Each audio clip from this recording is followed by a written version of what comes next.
You're listening to Go with Jamarlin Martin. We have a go hard or go home approach as we talk to the leading tech leaders, politicians, and influencers. Let's go. We're talking with Rodney Sampson, the founder and CEO of Opportunity Hub. We're going to dive right in on Go. Rodney, tell me a little bit about your personal story separate from the business. Where you're from, what's your background? Absolutely. First and foremost, it's a pleasure to be here with you at South by Southwest, at HBCU at South by Southwest. Thank you for all of your work and contribution, to the innovation and entrepreneurship economy as well. So, native of Atlanta, Georgia. From a technology perspective, while I go back to 8, 9 years old, you flip through the Sears catalog. We all flipped through them. We checked everything we wanted for Christmas, knowing we weren't going to get everything, for Christmas or what have you. And I stumbled upon this thing called a computer and actually checked it off. And actually, my mother, my grandparents got it for me. Now, of course, this was pre-cassette, where if you turned the computer off, you lost your code. But then shortly after that, I don't know if you remember the cassette tape recorders where you save your code. Yeah. If you actually played it, it sounded like it was like scratching back. It was Yeah. Anyway, so that was my entry, I guess, as a young developer, as a technologist. And so fast forward from the entrepreneurial side, attended Tulane University in New Orleans for undergraduate and started my, I would say, second business there, like formal business. And then when I was in med school at Penn State, I actually started a restaurant. And so I actually, 1998, I was newlywed, and my wife and I moved back to Atlanta, Georgia. And that's where I came up with the concept for Multicast Media Networks and StreamingFaith.com, which was my first tech company in 2000. That was one of the companies that I actually experienced an exit from my co-founders and I. And I started that campus at that time really as a go-to-market founder. And so in 2000, there was not a lot of conversation about diversity and inclusion and equity in technology. Being in Atlanta, there was definitely conversation about access to government contracts and minority representation at corporations. So there was a conversation about it.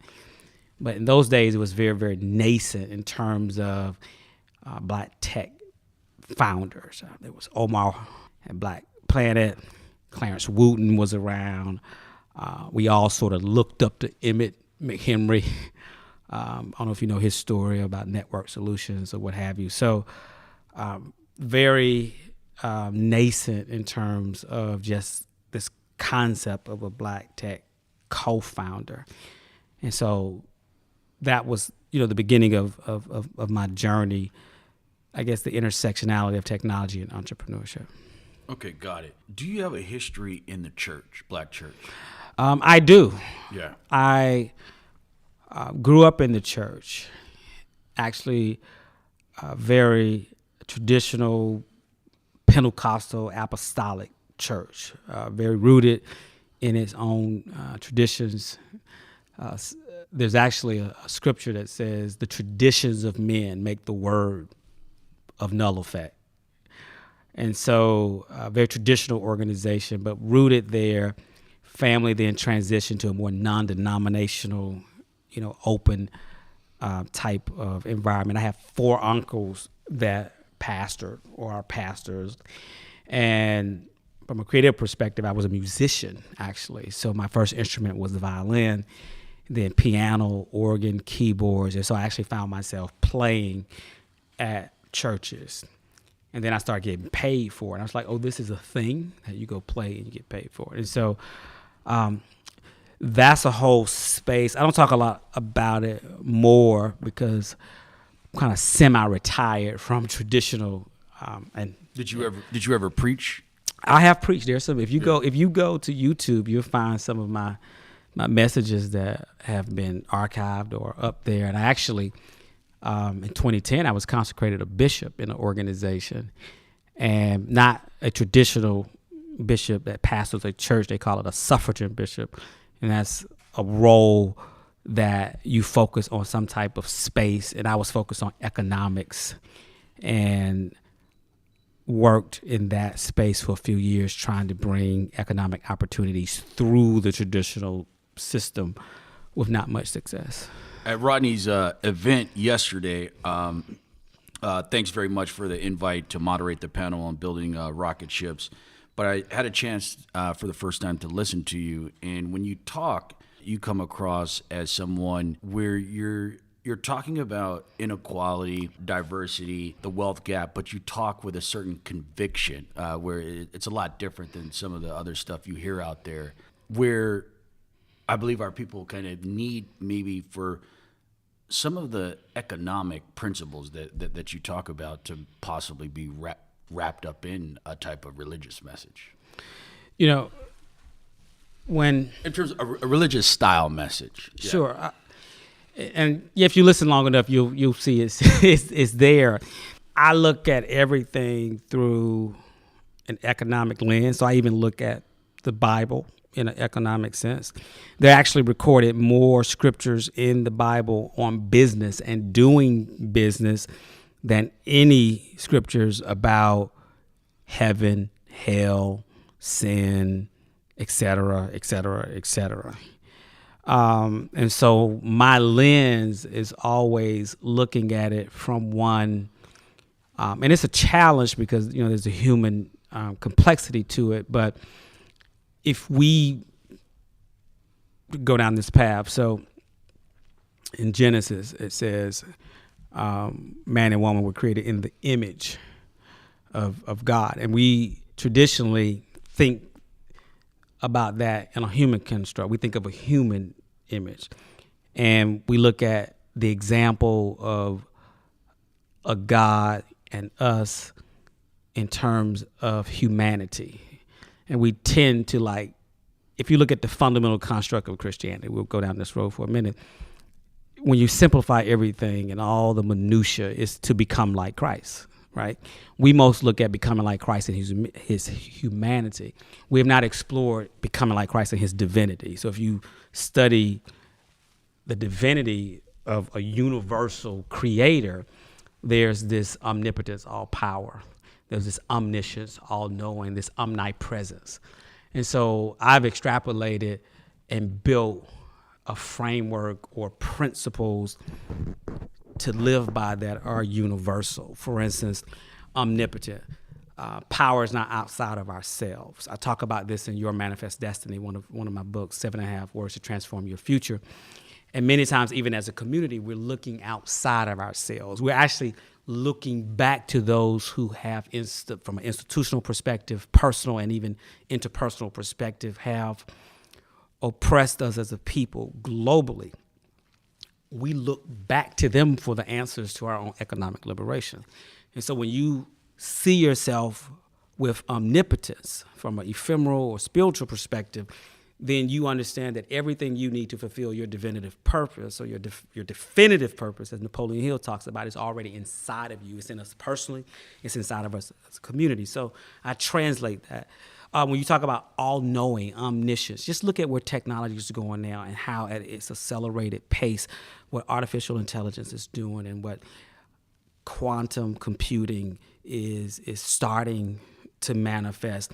The thought that you could have access to all information at one time, but in all times, just kind of like this consolidation of history as a precedence for the future. And we see as technology proliferates. And it's like, that's important because history is precedence for the future. If you don't know your history, you definitely know where you're going. So again, just translating that to practical context. And then the final one is this omnipresence, right? And I think even when we look at, when we wrap our human minds around the divinity of God, and ultimately I make the case for innovation for us as a people and us as humans is because we are created in the image, and not so much a human image, but a divine, universal image. And I'll close this piece with that. So inside of that omnipresence, we tend to think about the impact of a creator or universal being or God impacting one time and one construct. And I expand that to suggest that this creator exists in all times at the same time. And if that creator were not in that time could not exist. And so it broadens our construct by understanding the undefinable one. And if we understand it as a basis and foundation just for living life, business, entrepreneurship, and wealth creation, then we understand that an undefinable one that's bigger than even this ever expanding universe we have, that undefinable one has all knowledge, all power, and all presence. And because of that, innately, the case of creating something from nothing, solving problems, and turning it into something that actually could create multi-generational wealth is not so far-fetched. So that's the foundation. And when you have that foundation, hacking racial bias in AI, corporate culture, you can survive any culture. And you can, and those of us who have built businesses, most people think about institutionalized racism and discrimination working a job. They don't understand how it is embedded in term sheets and how valuations are shifted. I offer you one deal to buy your company and you walk in the room and I understand you're a person of color, then the valuation changes, right? And so the level of institutionalized racism increases the higher we quote unquote go up. And if you don't know who you are as just a grounded person, then you will be destructed just going through the process. So. Yeah, that's a good point and a good lead into divorcing race from this question. Do you feel like there's a significant amount of discrimination against Black people of faith in tech in terms of the perception and you're not going to raise through the ranks because you're not going out possibly partying as late as everybody else, drinking as much as everybody else. More so the ride or die Christians in terms of what type of politics is going on there.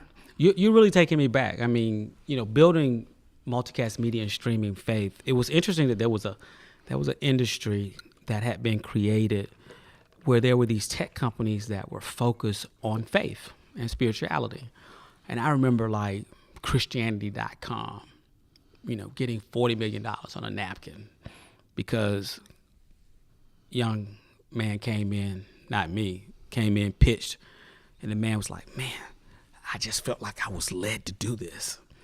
He wrote a check. That same person couldn't go to Sand Hill Road.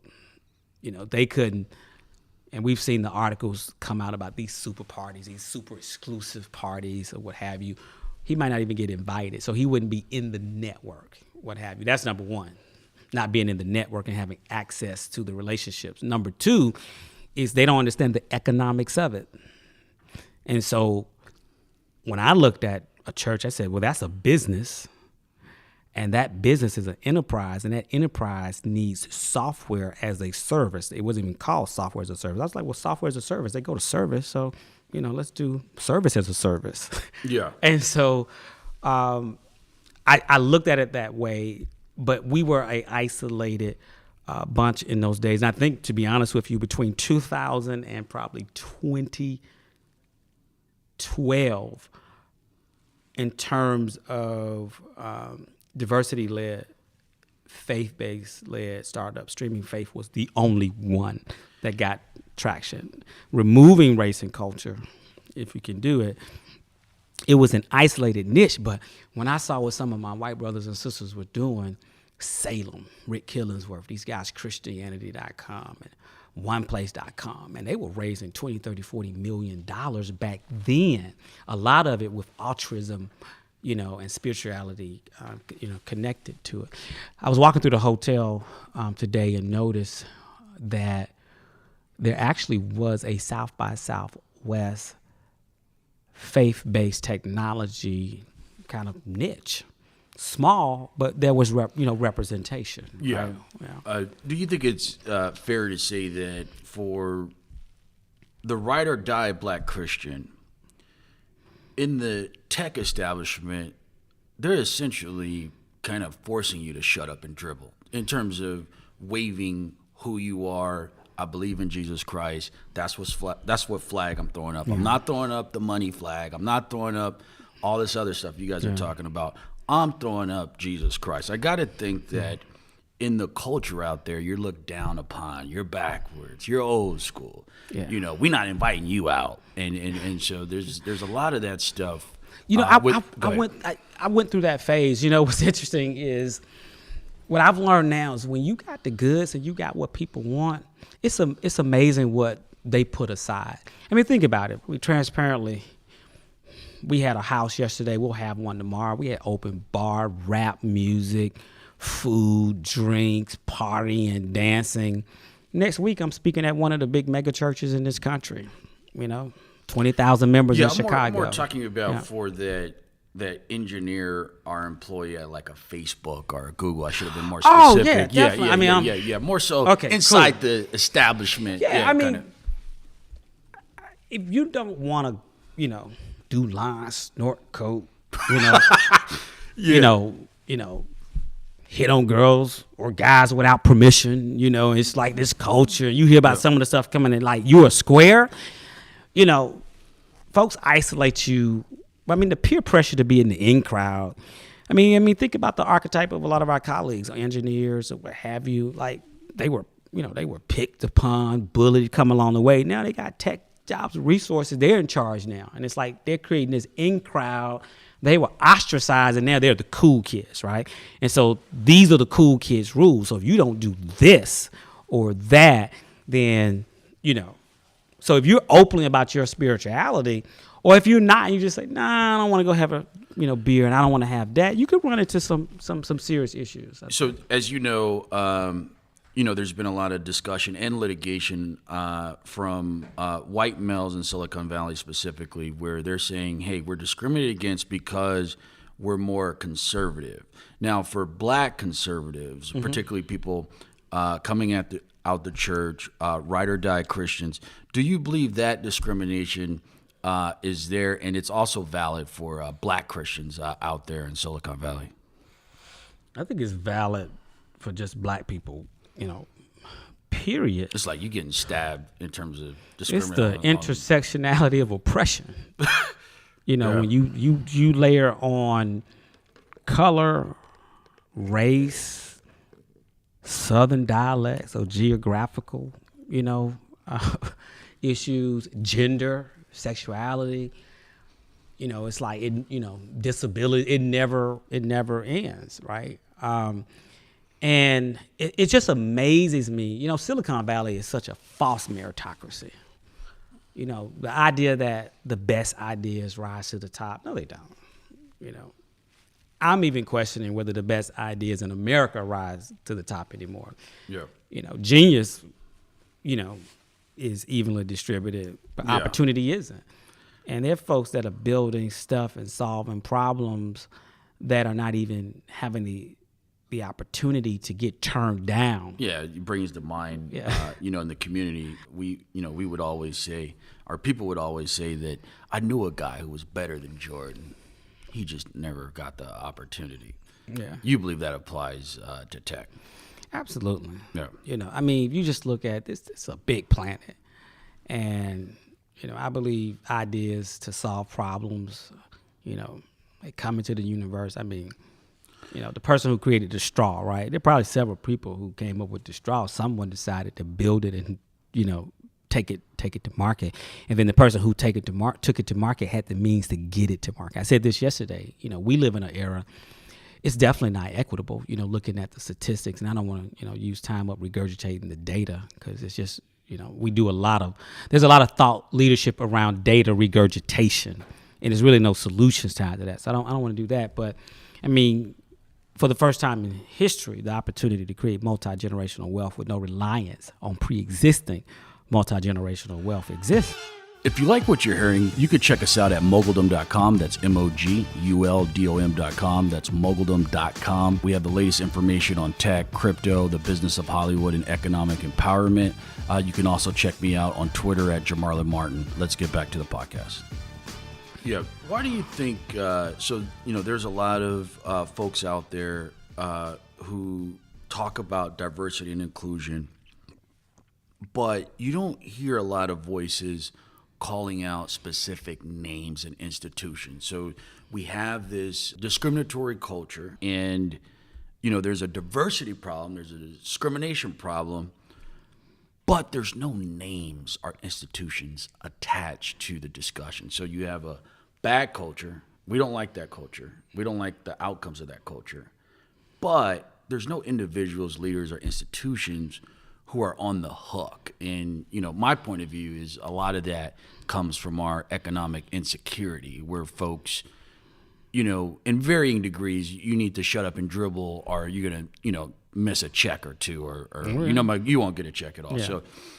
So, how do we go beyond talking about, hey, there's a problem of diversity and inclusion, but we need to start holding people, institutions accountable. This culture is not coming from some spook or some ghost, right? There's people who are perpetuating this. Who are they? Well, to be candid, they're some of the founders of some of my sponsors and partners. I partner with these companies, but I evolved a long time ago. And I guess when you achieve certain levels of success, and part of it is success and means, and the other side of it is you just don't care anymore because you want to live your truth.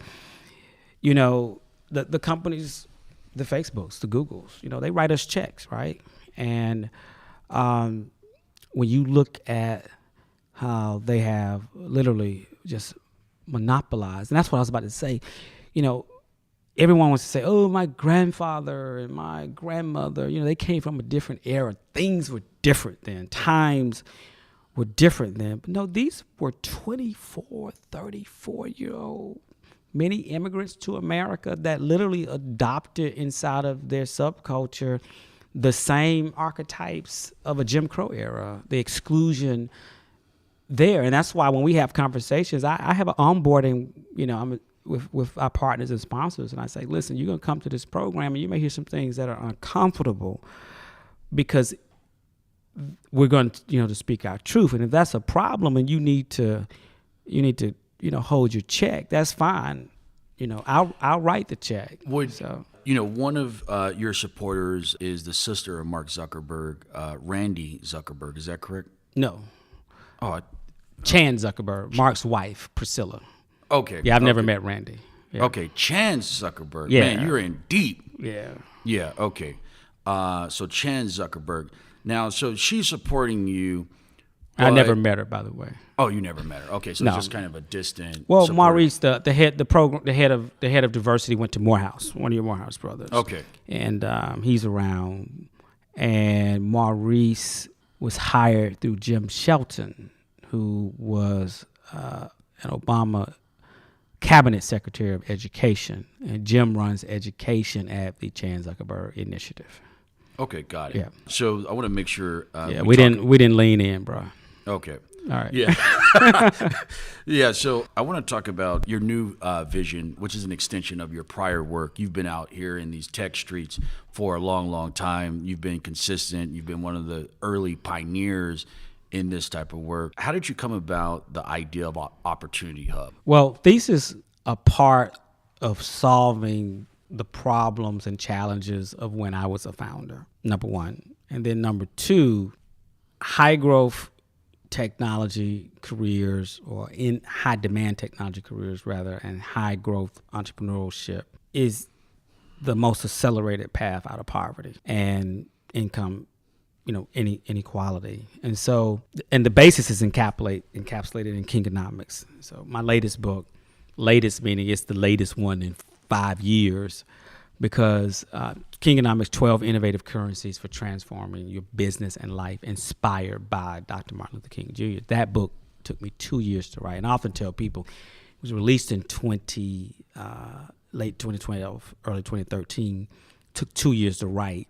It was really what I was thinking in 2007. So by the time it came out in 2013, I'm thinking somewhere else now. But it provides great context in terms of how can access to the innovation, entrepreneurship, and innovation economy, we call it the ecosystem, for socially disadvantaged communities that have been traditionally locked out of other industries, if we can get in those industries and build opportunities or build our own ecosystem, we can disrupt poverty and the wealth gap. And so for the first year when the book came out, we hosted these large-scale conferences. Largest one might have been 2,000 people. Simultaneously, I had taken a role on the production staff of Mark Burnett Productions, i.e. Shark Tank, diversifying Shark Tank, negotiated Troy Carter's deal as a guest shark there, started the minority casting calls that values partnerships and branding, and continuing on now. And so it helped us build those conferences. We would do casting calls at the conferences. Thousands of people would show up. And so I did my own customer discovery and said, if you were inspired by Kingonomics and you want to create wealth through innovation, through entrepreneurship, through investment, what do you believe you require? First thing was just a collaborative workspace or safe space to build without the everyday interruptions of personal bias. Meaning when I go to predominantly white tech hubs, it's nothing for the founders. And I've been there, owner of a tech hub, go to another tech hub space, and I'm walking to someone that, can I help you? Do you know where you're going? Or what's the restroom? And it's like, bro, I'm a founder, or bro, I'm an eco, you know. And folks are like, can we just have a space? It's hard enough building a company, right? Yeah.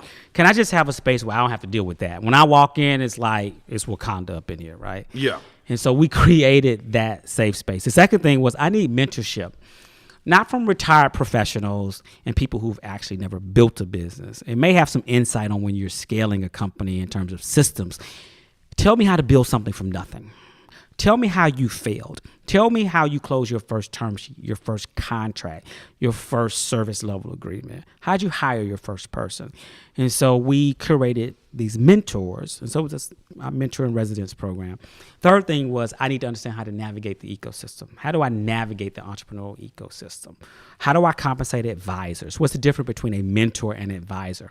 When should a mentor evolve to an advisor, and when should they have advisor shares? What is the cap table, right? All of these nuances, right? And so we added all those programs, pre-accelerator, incubator, started making investment. And so we literally started doing everything that we didn't have access to back in 2001, from 2000 to 2010, we didn't have access to it. And that's how Opportunity Hub was born, as the manifestation of Kingonomics, but also to provide to others what had not been provided to me. Okay, explain Opportunity Hub in terms of what your core focus is in terms of the business application to my grandma in Watts, California. Basically, you pay to get on the platform, like a subscription in some shape, form, or fashion, and we connect you with the innovation economy to the exposure. So we're at HBCU at South by Southwest. We're exposing our customers, which are actually sponsored by companies, so they didn't have to pay, to the innovation economy, to the startup entrepreneurial ecosystem. Number one. Second is access to the knowledge, the vetted knowledge from people who've actually done it. Not people who have speculated about it, but people who've done it. So essentially, like, hey, just like Harvard is getting their checks, Stanford is getting their checks, I'm providing knowledge value where, hey, we need our checks too. Absolutely. Yeah. And then we go a little deeper in terms of like some of our software development program, get you hard skills at Java, it's JavaScript. One day it'll be Solidity on blockchain, entrepreneurial skills as well. I have a simple thesis. To withdraw from an ecosystem, you have to invest in the ecosystem. And I believe that you should invest in yourself to get access to this information. There's various levels of subscription. And it goes back to the fundamental business model of a co-working space. It's a membership. You pay a membership and you get access. So my first iteration was you get space and mentors. Now we've got 6 years of hindsight, having built out 4 campuses in that period of time, which is pretty accelerated. Some look to us like, the godfather of black tech hubs. And it's like, okay, as long as we can mentor, and there's a network of people that we've now assembled that are doing similar things like this, and they look to us for mentorship. We're now saying productize it, decentralize it. And so now we're essentially building technology so that they don't have to come to Atlanta and get a membership, that they literally can go on their phone, their tablet, web app, or college campus and be a part of the opportunity hub and be on-ramp to the innovation economy. Yeah, one thing that's I find unique about your leadership is I look at you, you have the experience of an elder, but you're also on the front end of blockchain innovation, where you guys have been doing a lot of interesting things in Atlanta. You're connected to a lot of the blockchain founders out of Atlanta that have raised capital with ICOs. What kind of, that kind of combination of, hey, I have extensive operational management experience, but at the same time, I know my stuff on blockchain, and I'm at the start of this. I'm pretty much embedded in this new evolving industry. I've never been fearful of tuition. And for many people, tuition is in the form of an investment check that many times we know most high growth startups fail. They never make it.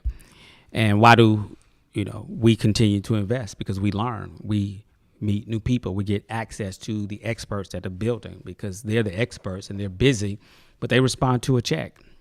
And so I've been in a position, either personally or through the funds that I'm invested in, to write checks in early blockchain companies. But when I go back, I think about my formal, education through Tulane, Penn State, and Keller. And then I look at the education I got from my failed startups where we lost money. I look at the education from, conferences that might have cost $7,000 and $10,000. And people say, well, why would you pay that to go to a conference? It's only going to be 60 people there. I said, yeah, but I want to meet the other 60 people who dropped $10K, because then I built that network. So I've never been afraid to pay tuition. And so I look at angel investing or investing as tuition. And if I get a return on my investment, then that becomes extra. And then we pivot to the next. So I was able, because of having built this ecosystem, and one of the things when you build a tech hub, the founders come looking for you because they may have domain expertise in their science or the problem they're solving, but all the other things we talked about, they absolutely have no idea. So they come to tech hubs looking for it. So we say they build it, they will come. In this one instance, besides the pyramids, in this one instance, it seems like we built something that they will come to. And then I'm responsive to, wait, what do you say you solving? Okay, that could change the world. So like meeting Sean Wilkerson at Storj and being able to get in his deal. And then Patientory. And I'm like, this is happening right here in Atlanta. And I saw... Well, how much did Storj and Patientory raise, both black founders? How much did they raise total in aggregate on their ICOs? There's aggregate, and then there's approximate value today, right? So Sean raised $30 million in his token sale when Ether was at $200. Yeah. A little under $200. Patientory raised $7.2 million. And what I think a lot of people may not be considering, a lot of folks on the first startup, right? And they go into it to get an exit or to create a lifestyle. What we've noticed is that within the span of 3 days or 7 days with Storj and 3 days with Patientory, they've done two things.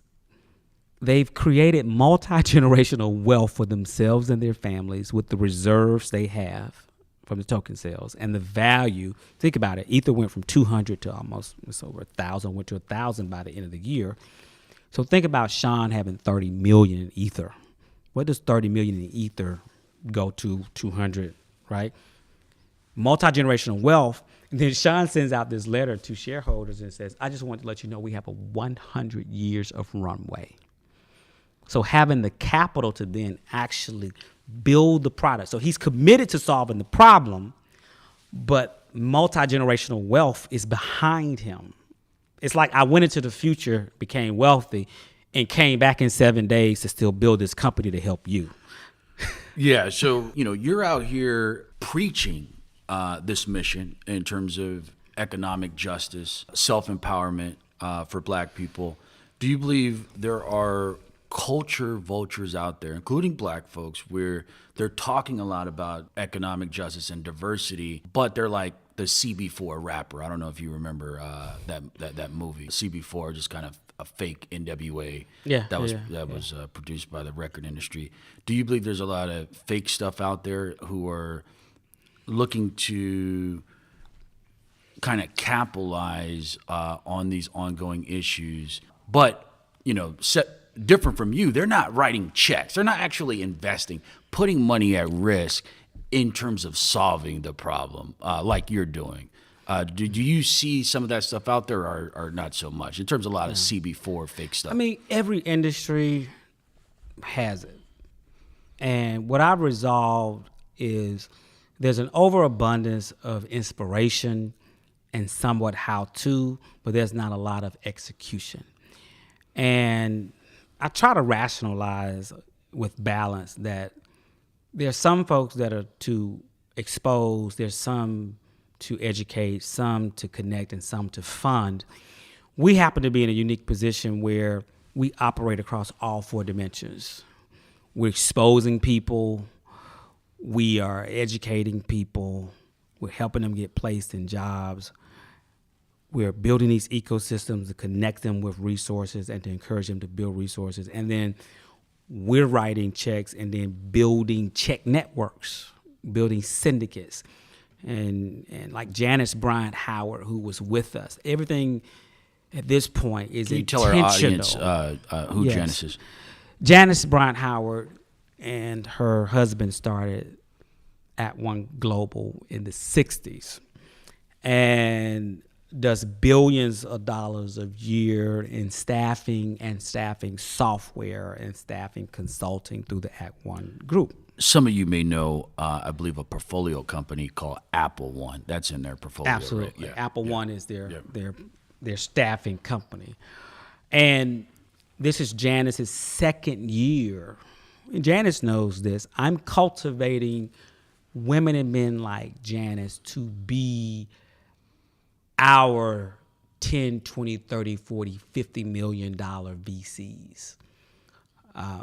2 years ago, I had the iconic Mac Wilborn, who had the first McDonald's franchise in the 70s, awarded to him, and now owns the highest gross in Popeyes. Mac came to South by Southwest 2 years ago, and now he's investing in tech startups, venture syndicates, funds, etc. Because I think innately, if you are a successful entrepreneur that has benefited from the blood, sweat, and tears policies in government contracting, 8A certification, minority supplier development, and the like, you have a responsibility to pay it forward, and you should invest it and perhaps make some money. So, again, to answer your question specifically, are there those that are culture vultures and all they want to do is inspire you, lead you to the will and offer you no water there? Or are they just new at this where they think that's enough? I'm trying to figure it out, right? And having spent time talking to people and discerning, kind of like reading, I don't know for sure, so I'll give them the benefit of the doubt into proving. But because they're younger and they're getting more access to money and capital, they've got to catch up faster. What took me 20 years should take them 3. So it's not enough to expose, connect. We have too many pop-up events and networking. By the time you come out of college or the time you get your certification to code or sell or do something, you should be almost through the pop-ups. You should be so busy doing your business. You go to a pop-up for 30 minutes just to meet one person to speak and leave, not making your career networking and your business on the side. And so I think we have to elevate from that until we have to elevate from that to the actual company building work. And there's an evolution. See, I have 20 years of hindsight. And then I have a wife that speaks into me and watches me and advises me and ideates a lot of this as well. A lot of these folks don't have that covering and that partnership. So I'm going to give them the benefit of the doubt today.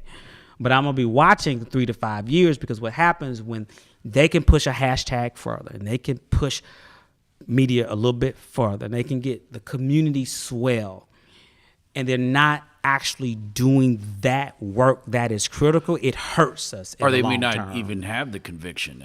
It's just a profit opportunity. Hey, we are in America, right? Yeah, that's right. And I think, we want to be profitable. You cannot disconnect, particularly in our community, profits without immediate or simultaneous social impact. It's not enough for you just to do it for yourself. Can you talk a little bit about, how you have handled criticism from within the community, where you're very vocal, you're doing your thing, you're not following anybody, but I noticed on Twitter there was a little kind of Twitter beef with another person doing work out there. Mm-hmm. How have you handled criticism? Yeah, that was interesting. Normally I wouldn't have engaged, but it was because it was a younger lady involved, and I felt like some bullying was going on. And why bully you? What was the thing? Well, folks come for me, and I'm used to it, right? And they weren't so much bullying me. There are folks in the culture who feel like there should be autonomy around their intersection. This is my block. I'm helping black women. I'm helping Latinx women. You a man, stay out of that. I'm like, well, I'm a wife. I'm a wife. I got a wife with children. Would you describe that as a hood mentality? Because, hey, it's my block and there's not enough room. You're kind of coming over on my territory. There's a lot of killmonger in all of this. Yeah. You know what I mean? It's like, I want access and, I'll fight you for it. And, man, it's mine now. Forget all that other stuff. So, yeah, it's a lot of that. Yeah, unfortunately, it's, I can see some of that in the... my background is in digital media. I've been in the industry for over 10 years. But it's important for us as a people, as you know, that there's not enough crumbs to be fighting for. We got to be thinking about the big picture in terms of alliances. Right. And one thing I struggle with is I see some criticisms of, certain folks out there. But you're going to call out the name of this activist or this leader, this scholar. But you won't call out the names of Mark Zuckerberg. You won't call out the names of white folks. Why? Why is that? Some folks need rent paid. Yeah. Some folks still want to be the only one in spaces. One of the things that if I integrate a space, which in tech, we're still literally integrating spaces. I'm in the room when I'm meeting people. I'm like, I just really need to meet one person. But if I meet someone that's like another ecosystem builder of color, because I can't do it all. Oh, you were in Miami. Oh, okay, I'll bring you in because you got Miami. You in D.C., you got Philly, you got Chicago, you got, Seattle or what have you. If we're going to scale this, I've got to have those alliances. We may not always agree, like your model versus my model, your branding, how I said something, nuances, right? But when I get into a room, some people want to integrate the room and like close the door behind them. And, that insecurity, rooted in self-hatred, is a very interesting thing. And I don't think I can hack that piece or what have you, especially in this time here, or just maybe it's not my calling to save those people.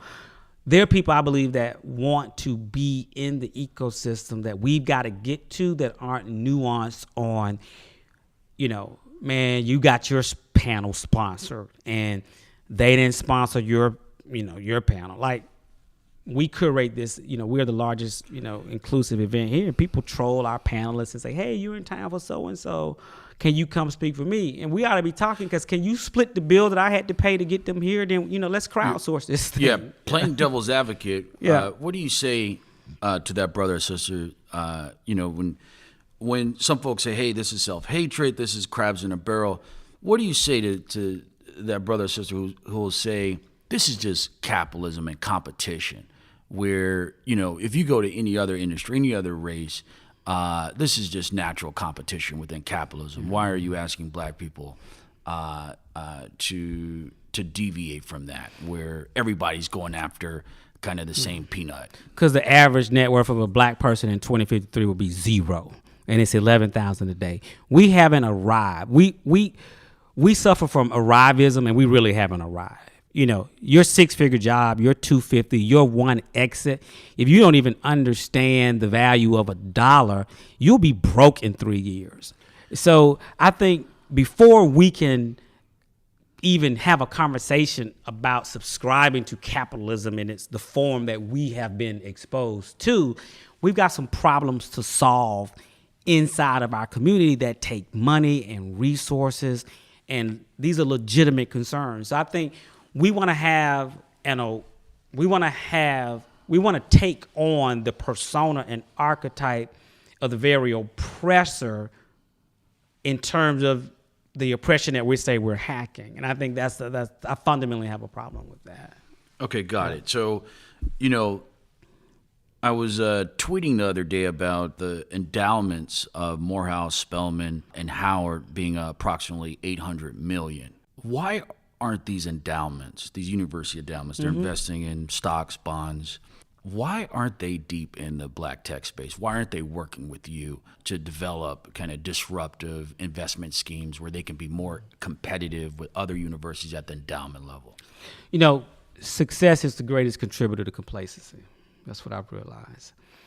When you have achieved success, the Mecca, on top, you become more susceptible to status quo, and your small, steps seem innovative, where there's this whole world of disruption.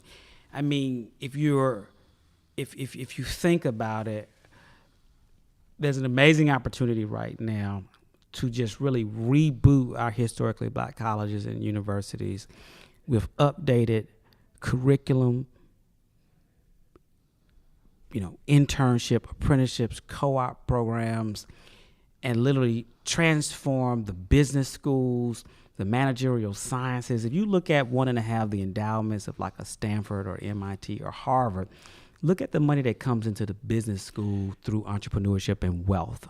Have you read anything about it, HBCU investing in black tech equity in terms of, being thoughtful and active and like, we got to play in this space. We don't need it to be 10% of our portfolio allocation, but we have to be playing in this space. We have an advantage. I don't know if they're writing checks yet. I think they're still in the can we get a grant to run a program. Man, is that a welfare mentality in terms of grant or program to invest in private equity?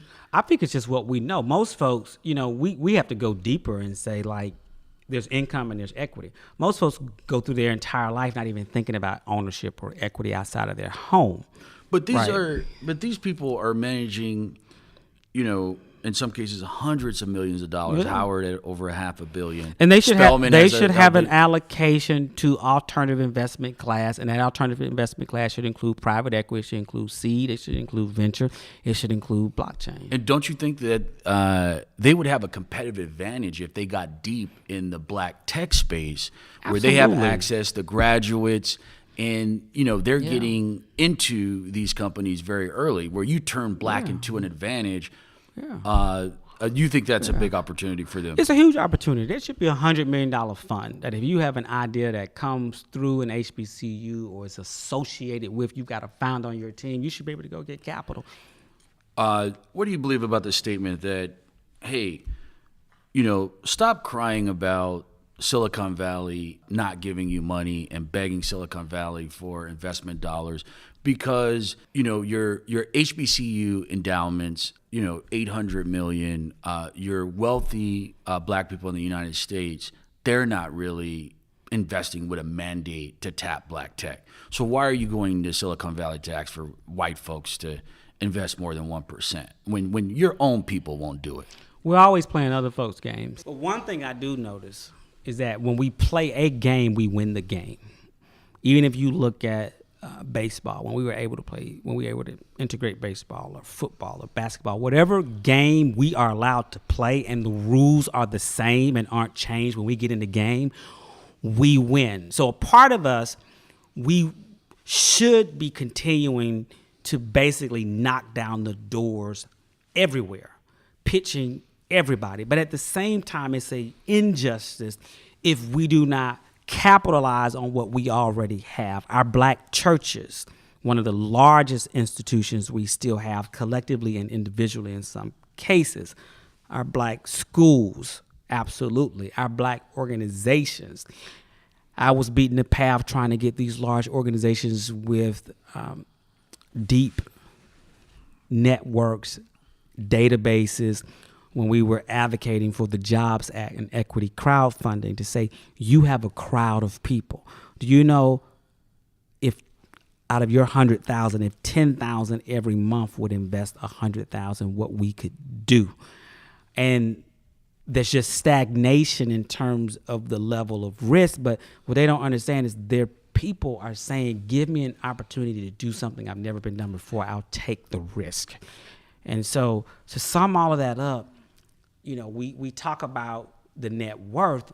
We're not talking about the trillion we're spending after taxes. How can that be repurposed? We're not talking about the billions that go into the black church that, if managed more properly, could be almost like workforce funding organizations to fund training and education in our communities for the skills of the future. We simply need to reposition. We're asking tech companies to transfer 10%.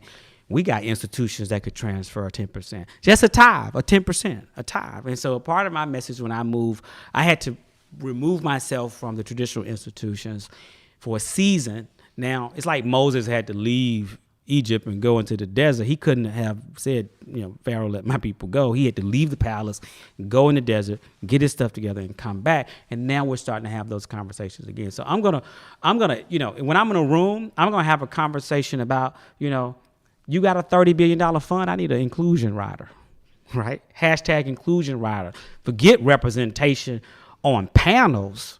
Can we get representation on the cap tables? That's, you know, where there's opportunity. But while we have that conversation, can we get y'all to pay it forward back home by also helping us build this black tech ecosystem as well? Back to looking at the big picture and scaling up, black folks, black institutions working together. What probability percentage would you say that there's a possibility that Morehouse, Howard, Spelman, those endowments will work together on due diligence, on opportunities, on knowledge sharing, on commissions and fees, where, you know, there's a bigger push at the endowment level to not only, you know, outperform on their investment returns, but outperform in terms of giving back to the community? I'm going to dig deeper there. I mean, within the next 5 years, you would see something like that. Yeah, I believe that's an incredible opportunity. I mean, we're launching a technology and blockchain lab at Morehouse. We have a pre-accelerator program we're running with Morehouse now. My wife is a Howard grad, and so my daughter may be going to Spelman. I'm going to make it my business to figure out how to have those conversations at the level, not the level of the president. You're living that life all across the board.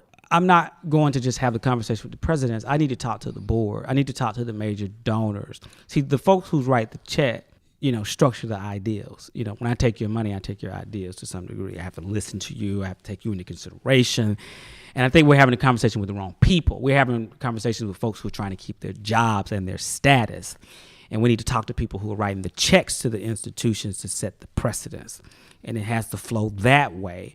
And then it also has to come out of the student body. If I'm going to give you $100,000, you know, in 4 years of my life, when I leave here, I expect to be able to contribute to society and not have to worry about poverty, income inequality, because all these other things will remain the same with nuances. We keep repeating some of the same things we should have solved as human beings, at least in America. So I'm going to work. That's a part of, you know, with this program, HBCU South by Southwest, 1,000 students applied. We brought 125. Now we're launching Opportunity Hub chapters at these schools.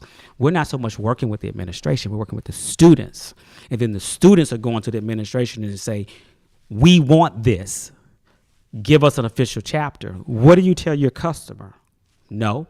And so the students are the customers to the schools, and they are our customers, but they are ambassadors and advocates. So there's working with the students and working with the funders of these institutions. Let's thank Rodney Sampson for coming on Go. You could check out his book, Kingonomics by Rodney Sampson. Make sure you pick up a copy, and also check out Opportunity Hub. There's going to be a lot of opportunities and momentum there. I'm expecting a great thing. Thanks, everyone, for supporting the Go podcast. You can check me out on Twitter at Jamarlin Martin. You can also check us out at Moguldom.com. Be sure to subscribe to our Moguldom newsletter. You're going to get the latest on crypto, tech, economic empowerment, and politics. If you like the show, be sure to go to Moguldom.com. Let's go.